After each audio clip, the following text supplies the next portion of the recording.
मराठा आरक्षण उपसमितीचे अध्यक्ष मंत्री राधाकृष्ण विखे पाटील यांच्या रॉयल स्टोन निवासस्थानी ढोलताशा आंदोलन करून झोपमोड आंदोलन करण्याचा मराठा क्रांती मोर्चाकडून इशारा.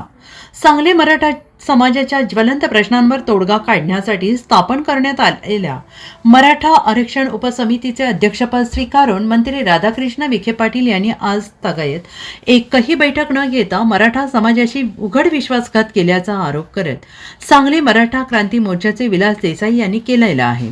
आज मराठा क्रांती मोर्चाच्या सदस्यांची महत्त्वपूर्ण बैठक पार पडली आणि या बैठकीत सरकार आणि उपसमितीच्या भूमिकेचा तीव्र शब्दात निषेध करण्यात आला.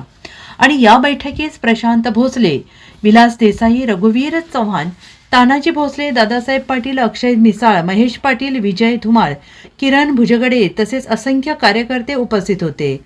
मराठा समाजाला गृहीत धरले तर त्याची किंमत सरकारला मोजावी लागेल असा इशारा देत येत्या 15 दिवसात मराठा आरक्षण उपसमितीने प्रलंबित प्रश्नांवर ठोस निर्णय घेतले नाही तर झोपलेल्या राधाकृष्ण विखे पाटील यांना जागे करण्यासाठी त्यांच्या मुंबई येथील रॉयल स्टोन निवासस्थानी ढोलताशा आंदोलन करून सरकारला जाग केलं जाईल असा थेट इशारा मराठा क्रांती मोर्चाच्या वतीनं देण्यात आलेला आहे. याचबरोबर सारथी संस्थेचे काम सुद्धा ठप्प झालेले आहे. तसेच जात पडताळणीची दाखले सुद्धा वेळेवर मिळत नाहीत. आम्ही वारंवार मागणी केलेली आहे की जात पडताळणी ऑफिसमध्ये स्टाफ वाढवावा, पण याच्याकडे दुर्लक्ष झालेलं आहे. आणि महत्त्वाचा विषय म्हणजे आरक्षणामुळे सगळे प्रश्न सुटणार नाहीत म्हणून जे उद्योजक तयार करायचा डंका पिटला त्याच्यासाठी आता अण्णासाहेब पाटील महामंडळ हे पूर्णपणे ठप्प झालेले आहे. आणि याला कारण तेथील एमडी आणि चेअरमन या दोघांचा वाद कारणीभूत आहे. या दोघांच्या वादामध्ये मराठा समाजाचे तरुण भरडला जातोय. याचबरोबर सांगलीमध्ये वसतिगृहाचा जो विषय होता त्या वसतिगृहाची जागा सुद्धा जाणीवपूर्वक ओबीसी समाजाला देऊन ओबीसी आणि मराठा या समाजामध्ये तेढ निर्माणाचं काम सुद्धा या सरकारने केलेलं आहे. तर या सर्व गोष्टीचा जाब विचारण्यासाठी आता आमचे सहकारी प्रशांत जसं सांगितलं तसं आम्ही हे निष्क्रिय जे आता राधाकृष्ण विखे पाटील या उपसमितीचे अध्यक्ष झालेत यांच्या रॉयल स्टोन या निवासस्थानी आम्ही त्यांची झोपमोड आंदोलन पश्चिम महाराष्ट्रातील आणि सर्व महाराष्ट्रातील मराठा क्रांती मोर्चाचे मावळे म्हणून आम्ही करणार आहोत.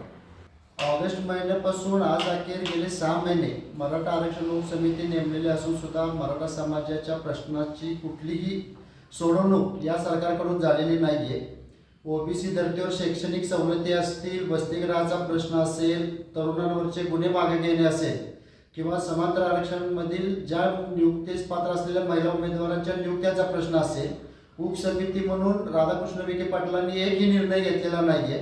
या उलट मराठा समाजाला मदत करण्याच्या ऐवजी कुठंतरी भुजबळांना काय वाटेल आणि चंद्रशेखर बावनकुळे नाराज होतील का या ओबीसी नेत्यांच्या दबावातच ते काम करत आहेत. यामुळं न्यायालयीन केस सुरू असलेल्या केसेसच्या संदर्भात कोणता समन्वय असेल किंवा सातारा गॅझेट लागू करणं असेल या कुठल्याही प्रश्नावर विखे पाटील काम करत नाहीयेत. त्यामुळं येणाऱ्या 15 दिवसात त्यांनी मराठा समाजाचे जे प्रश्न सोडवले नाहीत तर आम्ही मुंबईमध्ये त्यांच्या रॉयल स्टोन या निवासस्थानी पश्चिम महाराष्ट्रात असतील किंवा महाराष्ट्रात असतील जे आमच्या सोबत येतील त्यांना सोबत घेऊन त्यांच्या बंगल्यावर आंदोलन करू व त्यांना याचा जाब विचारू. Bureau report, SPN Marathi, Mumbai.